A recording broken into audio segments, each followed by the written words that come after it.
नमस्कार, आप देख रहे हैं खबरदार। मैं हूं श्वेता सिंह। सबसे पहले खबरों को खबरदार के लेंस से देख लेते हैं। आज संविधान दिवस है। आज 2008 में मुंबई में हुए 26/11 टेरर अटैक की बरसी है और 2 दिन में कश्मीर में चुनाव होने वाले। पाकिस्तान और उसके आतंकवादी हमेशा इस फिराक में रहते हैं कि ऐसी तारीखों को बारूद और खून के रंग से रंग दिया जाए, दहशत फैलाई जाए। आज श्रीनगर में आतंकवादियों ने सुरक्षा बलों पर हमला किया और इस हमले में भारत के 2 वीर सपूत शहीद हो गए। जाहिर है, जिस तरह पूरी दुनिया कोरोना की वैक्सीन पर काम कर रही है, उसी तर्ज पर आतंक के इस वायरस को खत्म करने वाली निर्णायक वैक्सीन पर भी काम करना होगा। इसीलिए पीएम मोदी ने आज आतंक से लड़ने के लिए नई रीति और नई नीति का आह्वान किया। इस बड़े संदेश का विश्लेषण करेंगे। इसके साथ ही कश्मीर में आतंक को ऑल आउट करने वाले फॉर्मूले पर बात करेंगे। पाकिस्तान ने हमेशा जम्मू कश्मीर को अपने आतंक की नर्सरी की तरह इस्तेमाल करने की कोशिश की है। इसके लिए पाकिस्तान ने आतंकवादी तो भेजे ही हैं, साथ ही घाटी के लोगों का ब्रेन वॉश करके उनको अपनी ही व्यवस्था के खिलाफ खड़ा करने का एजेंडा चलाया है। इस चेन में वो लोग भी हैं जो अलगाववाद को बढ़ावा देते हैं। ऐसे में कश्मीर से आतंक को ऑल आउट करने के लिए पाकिस्तान के इस तंत्र को भी तोड़ना होगा। भारतीय सैनिक पाकिस्तानी आतंकवादियों को उनके अंजाम तक पहुंचा रहे हैं, लेकिन साथ ही ऐसे लोगों को मौका भी दे रहे हैं जिन्हें दबाव या प्रलोभन देकर बरगलाने की कोशिश की गई। मैंने इस संवेदनशील विषय को डिकोड करने के लिए खुद रिपोर्टिंग की और ऐसे लोगों से बात की जिन्होंने सरेंडर किया और आतंक मुक्त जम्मू कश्मीर बनाने के लिए अपना योगदान दिया। और आज खबरदार में आपका थोड़ा वक्त मैराडोना के साथ फुटबॉल के मैदान पर बीतेगा। 60 साल के मैराडोना का निधन हो चुका है, लेकिन आज उनका खेल उनकी मौत के मुकाबले बहुत बड़ा है। हमने 20वीं सदी के सबसे बड़े फुटबॉल खिलाड़ियों में शामिल मैराडोना के जोश और फील्ड पर उनके जादू को संजोकर एक विश्लेषण तैयार किया। इसमें उस गोल की कहानी है जिसे हैंड ऑफ गॉड कहा जाता है। इसमें मैराडोना की वो तेजी है जो गोल ऑफ द सेंचुरी यानी सदी के सबसे अच्छे गोल में दिखाई दी थी। इसमें फुटबॉल के महानायक मैराडोना के खेल का वो ट्रेलर है जो लोगों के दिमाग में उम्र भर चलता रहेगा। लेकिन आज खबरदार में विश्लेषण की शुरुआत कुछ ऐसे वीडियोज से करना चाहती हूं जो आपके अंदर संविधान की शक्ति का संचार करने में सक्षम है। देश के तमाम दुर्गम इलाकों में भारतीय सेना के जवानों ने संविधान की प्रस्तावना पढ़ी है। संविधान दिवस पर इन वीडियोज को देखकर आपको भी जोश आ जाएगा। भारत के इस जज्बे से ही हमारे तमाम दुश्मन ईर्ष्या करते हैं, लेकिन इन सैनिकों के बाहुबल और समर्पण की वजह से दुश्मन अपना कोई षड्यंत्र अंजाम तक नहीं पहुंचा पाता। भारत के लोग भारत को एक संपूर्ण प्रबोध संपन्न समाजवादी पंथ निरपेक्ष लोकतंत्रात्मक गणराज्य बनाने के लिए तथा उसके समस्त नागरिकों को सामाजिक आर्थिक और राजनीतिक न्याय विचार अभिव्यक्त विश्वास धर्म और उपासना की स्वतंत्रता प्रतिष्ठा और अवसर की समता प्राप्त करने के लिए तथा उन सब में व्यक्ति की गरिमा और राष्ट्र की एकता और अखंडता सुनिश्चित करने वाली बंधुता बढ़ाने के लिए हम संकल्प होकर संविधान को आत्मकृत करते हैं। हमारे जवानों का यही जज्बा है कि वो कश्मीर में आतंक की सबसे बड़ी लड़ाई लड़ रहे हैं, जहां ये पता नहीं होता कि पाकिस्तान के पाले आतंकवादियों की गोली कहां से आ जाए। आज श्रीनगर में आतंकी हमला हुआ जिसमें सेना के 2 जवान शहीद हो गए। हमला करने वाले आतंकी जैश या लश्कर तैयबा के बताए गए। यह हमला 26/11 हमले की बरसी पर हुआ है। आज ही प्रधानमंत्री नरेंद्र मोदी ने पाकिस्तान को क्या चेतावनी दी है यह हम आपको आगे बताएंगे, लेकिन पहले आपको दिखाते हैं कि पाकिस्तान अचानक कश्मीर में लगातार हमलावर क्यों हो गया है और वहां इतना जोर क्यों लगा रहा है।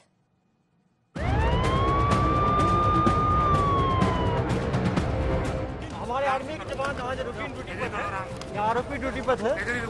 3 मिलिटेंट कम्बैट ड्रेस में आए और तीनों जवान को अंधाधुंध फायरिंग शुरू किए, जिसमें हमारे 2 जवान बहुत क्रिटिकल इंजर्ड हो गए। बाद में रिपोर्टेडली बता रहे हैं लोग शहीद हो गए। और एक्सपर्ट यहाँ के सीसी जितने भी फुटेज हैं लोग ले रहे हैं, एनालिसिस कर रहे हैं हम लोग। बहुत जल्दी इसको आइडेंटिफाई करके ट्रैक कर लेंगे। कश्मीर में आतंक फैलाने के लिए पाकिस्तान कैसे छटपटा रहा है, कश्मीर में चुनाव से पहले अपने आतंकवादियों को कैसे बिलों से निकाल रहा है, ये आज श्रीनगर के हमले से साफ साफ पता चल रहा है। श्रीनगर के बाहरी इलाके में सेना के जवानों पर आतंकवादियों ने फायरिंग की, इसमें 2 जवान शहीद हो गए। हम इस वक्त श्रीनगर के HMT इलाके में हैं। यहीं पे अभी कुछ देर पहले एक हमला हुआ है। मिलिटेंट्स ने आर्मी के 2 जवानों के ऊपर अंधाधुंध फायरिंग की और इस फायरिंग में दोनों जवान जो है जख्मी हो चुके हैं। इस वक्त इस चीज़ की भी पुष्टि हो गई कि दोनों जवान जो है मारे गए हैं। पुलिस का कहना है कि 3 मिलिटेंट्स इस हमले में शामिल थे जो यहाँ पहुँच के अंधाधुंध फायरिंग करके भाग निकले हैं। पूरे इलाके को घेर लिया गया है। पुलिस, पैरामिलिट्री फोर्सेज और आर्मी के जवान लगातार तलाशी कर रहे हैं और कोशिश कर रहे हैं कि पता लगाया जाए जो ये मिलिटेंट्स है वो हमला करने के बाद किस तरफ भाग निकले हैं। कश्मीर में ऐसे ही हमलों की कोशिश में पाकिस्तान कई हफ्तों से जुटा है। श्रीनगर के हमले में भी 2 पाकिस्तानी आतंकवादी थे। इन दोनों आतंकवादियों को ट्रैक किया जा रहा है। ये आतंकवादी जैश या लश्कर-ए-तैयबा के हो सकते हैं। ये दोनों आतंकवादी संगठन पाकिस्तान के पैसे, हथियार और ट्रेनिंग पर चलते हैं। मूवमेंट के हिसाब से यहाँ हो सकता है कि रियलिटी या जेएस का मूवमेंट यहाँ पर है। हम लोग इसको आइडेंटिफाई शाम तक कर लेंगे कौन सा ग्रुप है। क्या बताया जा रहा है कि ये क्या टारगेट हुआ है? हाँ, यहाँ पर जो एक आदमी का मारुति कार रेंज करके इस डायरेक्शन में भागा है, उसके हम लोग पीछे फॉलो कर रहे हैं। और जो जिसका गाड़ी है उन्होंने बताया कि 3 मिलिटेंट था, 2 के पास हथियार था। उसमें से 2 हो सकता है कि जो जवान था FT होने का अंदेशा है, 2 पाकिस्तानी हो सकता है, 1 लोकल। ये आतंकवादी आज नहीं तो कल मारे जाएंगे, लेकिन अभी पाकिस्तान की साजिशों पर ज्यादा अलर्ट रहना होगा, क्योंकि कश्मीर में जिला विकास परिषद के चुनाव उसे पसंद नहीं आ रहे। ये चुनाव पहली बार कश्मीर में हो रहे हैं और इस चुनाव से कश्मीर से बड़ा संदेश निकलेगा। कश्मीर में दम तोड़ता आतंक और सामान्य होते हालात पाकिस्तान को चुभ रहे हैं। पाकिस्तान का मकसद है कि कैसे कश्मीर में हालात को बिगाड़ा जाए, कश्मीर में ऐसे हालात बनाए जाएं कि वो दुनिया की नजरों में आ जाए। इसीलिए पाकिस्तान ने कश्मीर के अंदर और LOC पर अपने पाले आतंकवादियों को एक्टिव किया है। आतंकवादियों की संख्या बढ़ाने से लेकर घुसपैठ करवाने और कश्मीर में हथियार पहुंचाने तक पाकिस्तान पूरा जोर लगा रहा है। पाकिस्तान की ये साजिश नगरोटा से ही दुनिया के सामने आ चुकी है, जब 7 दिन पहले जैश के 4 आतंकवादियों को भारत के जवानों ने मार गिराया था। ये आतंकवादी पाकिस्तान की सीमा से सुरंग के जरिए घुसपैठ करके आए थे। इस सुरंग का भी पता भारत के जवानों ने लगा लिया था। नगरोटा में जैश के आतंकवादियों को मार गिराकर पाकिस्तान की बड़ी साजिश भारत ने ध्वस्त की थी, लेकिन पाकिस्तान के आतंकवादी नगरोटा में नाकाम हुए तो श्रीनगर में हमला कर दिया। शुजाउल हक, श्रीनगर, आज तक। आज मुंबई हमलों को 12 साल हो गए हैं। मुंबई में 2008 की वो रात भयानक थी। मुंबई हमलों की पूरी प्लानिंग पाकिस्तान में हुई थी। आज भी इन हमलों के गुनहगारों को पाकिस्तान बचा रहा है। पाकिस्तान आज भी आतंकी साजिश करने में कोई कसर नहीं छोड़ रहा। लेकिन आज प्रधानमंत्री नरेंद्र मोदी ने पाकिस्तान को एक तरह से चेतावनी दी। प्रधानमंत्री ने कहा कि मुंबई हमलों के जख्म कभी भूलेंगे नहीं। आतंक के सामने अब नई नीति और नई रीति वाला भारत है। आज की तारीख देश पर सबसे बड़े आतंकी हमले के साथ भी जुड़ी हुई। 2008 में पाकिस्तान से आए, पाकिस्तान से भेजे गए आतंकियों ने मुंबई पर धावा बोला।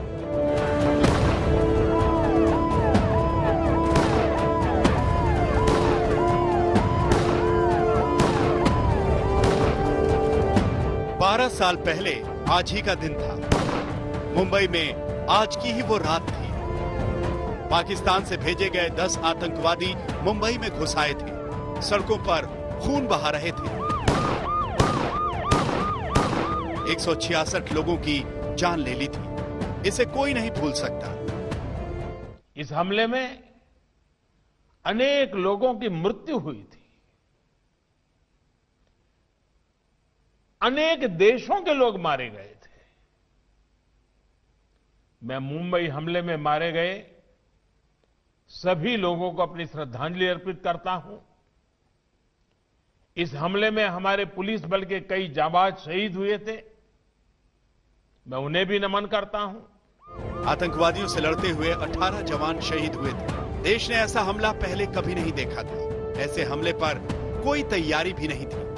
आज 26/11 हमले की 12वीं बरसी है और इसी के मौके पर आज मुंबई पुलिस के हेडक्वार्टर्स पर जो शहीद है उनको श्रद्धांजलि दी गई। यहाँ पर आप तस्वीरों में देख सकते हैं कि जो स्मारक है, शहीद स्मारक, जो पहले पुलिस जिमखाना में था, अब यहाँ पर बनाया गया है। यहाँ पर परमानेंटली इसे प्लेस किया गया है और आज का दिन कोई भी मुंबईकर या पूरा जो देशवासी है वो भूल नहीं सकेंगे, क्योंकि आज के ही दिन 12 साल पहले किस तरीके से आपको याद होगा कि मुंबई पर जो अटैक हुआ था, 10 आतंकवादी मुंबई में आते हैं और उन्होंने फायरिंग शुरू कर दी, कई लोगों को बंधक बनाया। लेकिन सबसे बड़ी बात, जो हमारे जवान है, जो पुलिसकर्मी है, उन्होंने अपनी जान न्यौछावर करके जो है हमें बचाया। और सबसे बड़ी बात, इसमें पाकिस्तान को पूरी तरीके से एक्सपोज किया गया। पहली बार किसी आतंकवादी को जिंदा पकड़ा गया।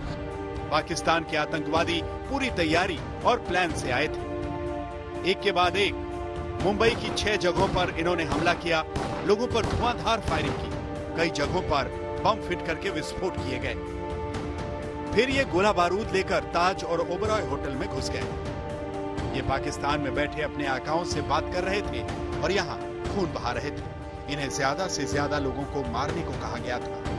होटल में घुसकर लोगों को बंधक बनाने का टारगेट मिला था। इन आतंकवादियों ने एक तरह से मुंबई को बंधक बना लिया था। मरीन कमांडो भेजे गए, एनएसजी के कमांडो भेजे गए, मुंबई पुलिस के जवानों ने जांबाजी दिखाई। 60 घंटे बाद मुंबई को इस आतंक से मुक्ति मिली। मैंने देखा कि मेरे सामने स्कोडा कार के अंदर ड्राइवर सीट पे अबू इस्माइल बैठा था, वो गाड़ी ड्राइव कर रहा था, और बाजू की सीट पे कसाब बैठा था। मैंने पिस्टल से उसके ऊपर 3 राउंड फायर कर दिए और उसको वहां जख्मी कर दिया। उस वक्त कसाब बाजू की सीट पे हैंड्स अप स्थिति में बैठा हुआ था और जैसे हम ड्राइवर की ओर बढ़ रहे थे तो कसाब ने दरवाजा खोल के वो बाहर उतरा। उस वक्त हमारे जो बैरिकेड के पीछे जो टीम थी, तुकाराम उमड़े जी थे, संजय गोयलकर थे और 6-7 जन थे, वो कसाब को पकड़ने के लिए आगे बढ़े तो कसाब ने अपने जैकेट के अंदर जो छुपाई हुई थी AK-47 निकाली और उन्होंने जैसे फायरिंग किया तो उसके सामने हमारे तुकाराम उमड़े जी आ गए और वो फायरिंग हमारे तुकाराम उमड़े जी को लगी। फिर भी उन्होंने बैरल को पकड़ लिया और कसाब को कोई आगे और फायरिंग करने का मौका नहीं दिया। पाकिस्तान के 10 में से 9 आतंकवादी मारे गए। इकलौता आतंकी अजमल कसाब जिंदा पकड़ा गया था। इसे 2012 में फांसी दे दी गई। लेकिन पाकिस्तान के सबसे बड़े गुनाह का हिसाब अभी बाकी है। मुंबई के जख्म भारत कभी नहीं भूल सकता। मुंबई हमले के जख्म भारत भूल नहीं सकता। अब आज का भारत नई नीति, नई रीति के साथ आतंकवाद का मुकाबला कर रहा है। मुंबई हमले जैसी साजिशों को नाकाम कर रहे, आतंक को मुंहतोड़ जवाब देने वाले, भारत की रक्षा में प्रतिपल जुटे हमारे सुरक्षा बलों का भी आज मैं वंदन करता हूं। भारत की नई नीति और नई रीति से पाकिस्तान की साजिशें ध्वस्त हो रही हैं। आतंक पर सर्जिकल स्ट्राइक, एयर स्ट्राइक और पिन पॉइंट स्ट्राइक्स भारत की नई नीति है। पाकिस्तान के लिए मैसेज क्लियर है। आतंक की कीमत अब पाकिस्तान को चुकानी होगी। अब कोई आतंकी हमला करके पाकिस्तान बच नहीं सकता। नई रीति और नई नीति से ही आतंकवादियों को पालने वाली पाकिस्तानी सेना को LOC पर आए दिन चोट मिल रही है। इसी से कश्मीर में पाकिस्तान के पाले आतंकवादी छटपटा रहे हैं। इस नीति से आतंक पर पाकिस्तान की अंतर्राष्ट्रीय घेराबंदी भी हुई है। पाकिस्तान को FATF के एक्शन का डर है, इसीलिए हाफिज सईद जैसे आतंकवादियों को सजा सुनाई गई। लेकिन ये सब तब तक दिखावा है जब तक हाफिज सईद को मुंबई हमलों में सजा नहीं मिलती, जो मुंबई हमलों का मास्टरमाइंड है। मुंबई से सौरभ अख्तानिया के साथ आज तक ब्यूरो। मुंबई के जख्म देश नहीं भूल सकता, खासकर तब तक तो बिल्कुल नहीं जब तक 26/11 हमले के गुनहगारों और उन्हें बचाने वाले पाकिस्तान का पूरा हिसाब नहीं हो जाता। इस मामले में 12 साल बाद भी लश्कर तैयबा के 19 आतंकवादियों को पाकिस्तान ने हाथ तक नहीं लगाया। ये वो आतंकवादी हैं जो मुंबई में हमला करने आए आतंकवादियों के साथ नाव में थे या फिर मुंबई हमले के फाइनेंसर थे। इन आतंकवादियों को FATF के दबाव में मोस्ट वांटेड की लिस्ट में डाला गया था, लेकिन पाकिस्तान ने इन्हें पकड़ना और सजा दिलाने के लिए कोई कदम नहीं उठाए। इनमें से कई आतंकवादी पाकिस्तान से भाग भी गए हैं और कई आतंकवादी पाकिस्तान में ही छिपे हैं। मुंबई हमले के मास्टरमाइंड हाफिज सईद को पाकिस्तान में 21 साल जेल की सजा हुई, लेकिन यह सजा मुंबई हमले के मामले में नहीं बल्कि टेरर फाइनेंसिंग के एक मामले में हुई। मुंबई हमले के मामले में हाफिज सईद के लश्कर तैयबा के कमांडर जकीउर रहमान लखवी 5 साल से जमानत पर है और पाकिस्तान में पूरी छूट से काम कर रहा है। इसके अलावा मुंबई हमले के 6 और गुनहगार पाकिस्तान के रावलपिंडी की जेल में है और ये केस 2009 से पाकिस्तान में पेंडिंग है। कश्मीर में खून खराबे वाले हालात का विलन पाकिस्तान है, जिसने आतंक फैलाकर कश्मीर को तबाह कर दिया। पाकिस्तान के पैसे और एजेंडे पर चलने वाले सिस्टम ने युवाओं का ब्रेन वॉश करके कश्मीर की पीढ़ियां तबाह कर दी। लेकिन कश्मीर का ब्रेन वॉश करने वाली ताकतें हारेंगी, क्योंकि भारतीय सेना ऐसे बड़े मिशन में जुटी है जो कश्मीर में आतंक को ऑल आउट कर देगा।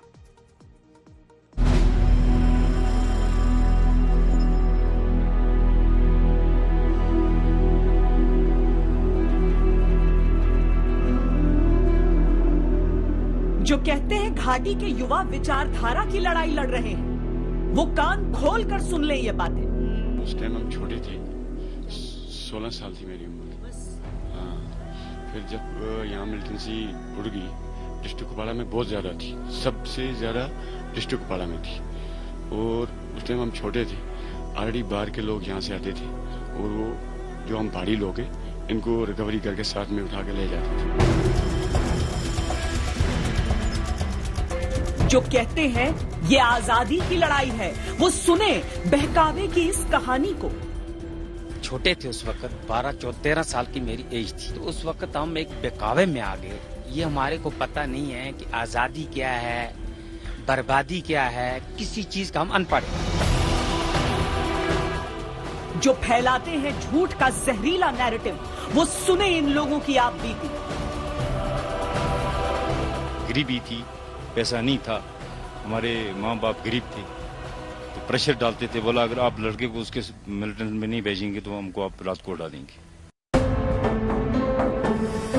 ये वो लोग हैं जिन्होंने कभी बहकावे, उकसावे या प्रलोभन में आकर हथियार उठाए थे, जो आतंकवादी बने थे, अपने ही कश्मीर को लहूलुहान किया था। हम जब होशियार हो गए, हमारे को पता लगा ये काम गलत है, हमने गलती का साथ दिया नहीं, बिल्कुल नहीं दिया। हमने जहाँ भी पता चलता था हमने बिल्कुल अच्छा काम किया। जी सर। और जब वापस हम यहाँ आए तो फिर हमने देखा कि यहाँ का कुछ माहौल, इसमें जिंदगी को कुछ चैन सुकून नहीं है। तो फिर हमारा रास्ता हो गया 28 डिप के साथ। हमारे आदमी थे पहले ही 28 डिप में, उनके साथ हमारा रास्ता हो गया तो हम लोगों ने सरेंडर कर दिया। ज्यादातर लोग तो गरीबी की वजह से गए, पैसे की वजह से। लिखे पढ़े हुए लड़के थे, 15वीं B.Ed करके लोग लड़के बैठे थे, कुछ मिल नहीं रहा था, तो लोगों ने बोला इधर ही अब पैसा मिलता है, इधर ही भर्ती मिलती है, ये हो जाएगा वो हो जाएगा, चले गए वहाँ। जब वहाँ से हम आए तो यहाँ फिर हालात देखा, कुछ कोई आजादी की सोच नहीं, कोई कौम के लिए नहीं, सिर्फ पैसे। ऐसी सोच, सिर्फ गरीबी की वजह से लोग जा रहे थे।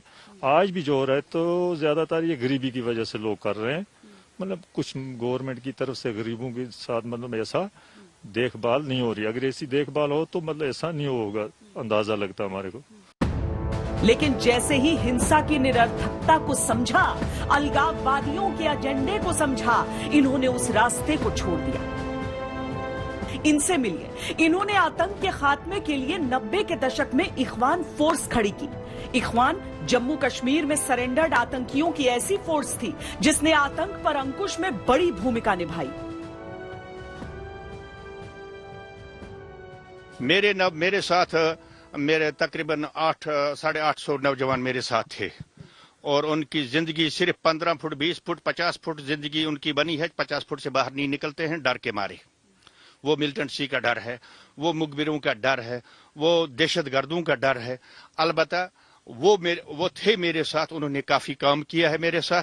उन्होंने काफी जितना भी उनसे हो सका उतना किया है कि और यहाँ एक मिलिटेंट नाम का नहीं रहा था, न जंगल में, न सिटी में, न गांव में। हालांकि बदलती सरकारों के बीच इनको लेकर नीतियां भी बदलती रही और इख्वान के पुराने मेंबर्स को आतंकवादियों से ही जान का खतरा सताने लगा। आज देश में एक ठोस सरेंडर पॉलिसी की भी आवश्यकता है। यहाँ के नौजवान जो हैं वो बेकार हैं और यहाँ के देहात जो है सबसे पहले या हर एक को पता होना चाहिए, जब भी कोई ग्रुप मिलिटेंट का ग्रुप आ जाएगा, 10 आदमी 5 आदमी 4 आदमी जितने भी आ जाएंगे, आपको ये नजर है और कैमरा भी अगर घुमाई दीजिए इन बॉर्डरों पर, वहीं से आते हैं, वहाँ हमारे लोग रह रहे हैं।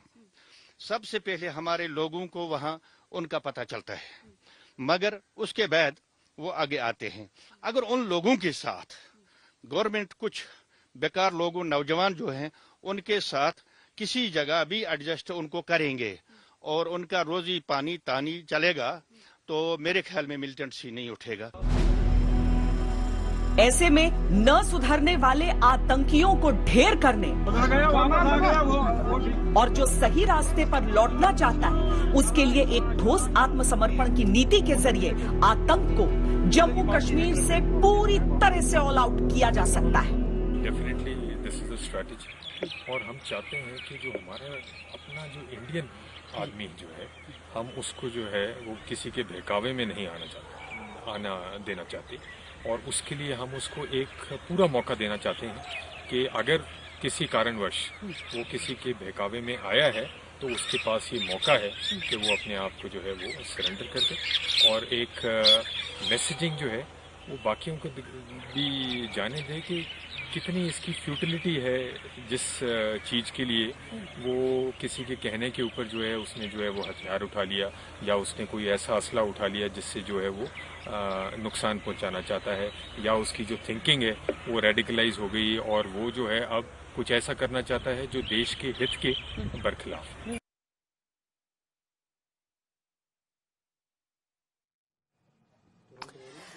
तो दरअसल जो आतंकवादी है उनके चेहरे हम आपको इसीलिए नहीं दिखा रहे हैं, ये सरेंडर कर चुके हैं और सरेंडर करने के नाते पाकिस्तान के एजेंडे में फिट नहीं होते और इसीलिए पाकिस्तान अपनी तरफ से इस कोशिश में रहता है कि किस तरीके से इन्हें निशाना बनाकर दहशत फैला सके।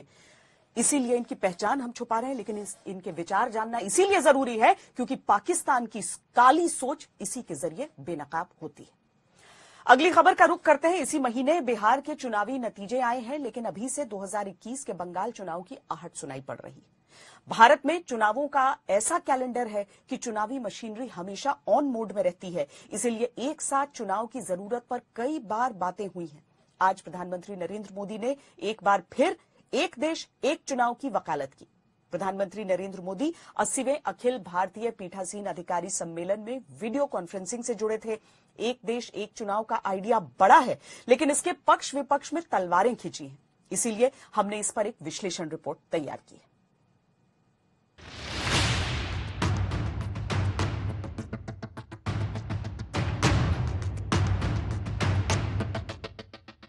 वन नेशन वन इलेक्शन सिर्फ एक चर्चा का विषय नहीं है, बल्कि ये भारत की जरूरत है कानून निर्माता के रूप में।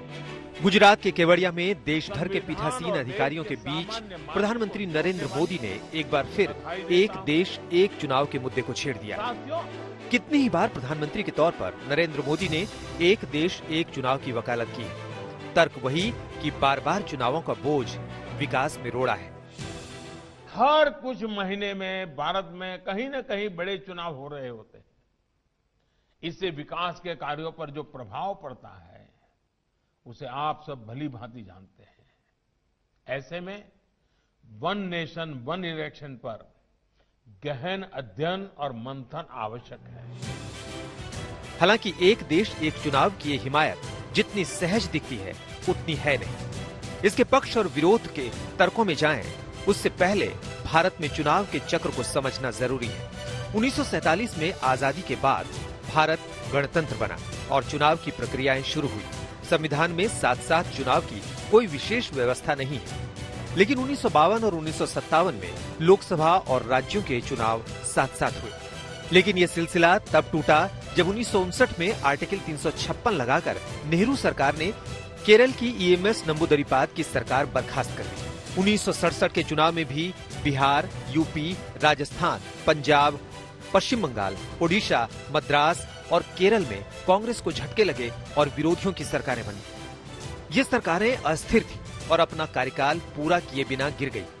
अब परिस्थिति ये है कि 2019 में सिर्फ आंध्र प्रदेश, ओडिशा, अरुणाचल प्रदेश और सिक्किम में लोकसभा के 7 चुनाव हुए हैं। अब न सिर्फ लोकसभा और राज्यों के चुनावों की अलग अलग टाइमलाइन है, बल्कि राज्यों में भी विधानसभा से लेकर पंचायत तक के चुनाव अलग होते हैं। यहाँ तक कि वोटिंग लिस्ट भी अलग अलग है। इस व्यवस्था को प्रधानमंत्री मोदी बदलना चाहते हैं। लोकसभा हो, विधानसभा हो या पंचायत चुनाव हो, इनके लिए एक ही वोटर लिस्ट काम में आए, इसके लिए हमें सबसे पहले रास्ता बनाना होगा। आज हर एक के लिए अलग अलग वोटर लिस्ट है, हम क्यों खर्चा कर रहे हैं, समय क्यों बर्बाद कर रहे हैं। 2019 में दोबारा चुने जाने के बाद प्रधानमंत्री नरेंद्र मोदी ने 15 अगस्त के अपने भाषण में एक देश एक चुनाव का जिक्र किया था। देश में व्यापक रूप से चर्चा चल रही है, एक देश एक साथ चुनाव। ये चर्चा होनी चाहिए, लोकतांत्रिक तरीके से होनी चाहिए और कभी न कभी एक भारत श्रेष्ठ भारत के सपनों को साकार करने के लिए और भी ऐसी नई चीजों को हमने जोड़ना होगा। 2019 में सरकार ने इसे लेकर एक कमेटी के गठन का ऐलान भी किया था। एक देश एक चुनाव के पक्ष में सबसे बड़ा तर्क यही है कि सरकारी पैसा बचेगा। 2019 के लोकसभा चुनाव में सेंटर फॉर मीडिया के अनुमानों के मुताबिक चुनाव आयोग के खर्च को लेकर करीब 70,000 करोड़ रुपए इस्तेमाल हुए। नीति आयोग ने 2017 में अपनी रिपोर्ट में कहा था कि 2009 के चुनाव में सरकारी खजाने से 1,115 करोड़ खर्च हुए और 2014 के चुनाव में 3,870 करोड़ का खर्च हुआ। पार्टियों और उम्मीदवारों का अपना खर्च इससे कई गुना ज्यादा है। 2015 में एक संसदीय समिति की रिपोर्ट में कहा गया कि राज्यों और लोकसभा के साथ-साथ चुनाव हों तो बड़ा खर्च बचेगा। बार बार मॉडल कोड ऑफ कंडक्ट लागू होने से विकास कार्यों की रुकावट दूर होगी, आवश्यक वस्तुओं की डिलीवरी पर पड़ने वाला असर घटेगा, चुनाव में लगने वाला मैन पावर का बोझ घटेगा। लेकिन कांग्रेस समेत ज्यादातर विपक्षी दलों ने एक देश एक चुनाव के आइडिया को गैर जरूरी करार दिया है। उनका कहना है कि भारत जैसे विविधता वाले देश में इतना बड़ा मेगा इलेक्शन कराना सही नहीं है। क्षेत्रीय पार्टियों को ये भी लगता है कि राष्ट्रीय स्तर पर जो पार्टी इस वक्त सत्ता में है उसे इसका फायदा मिलेगा।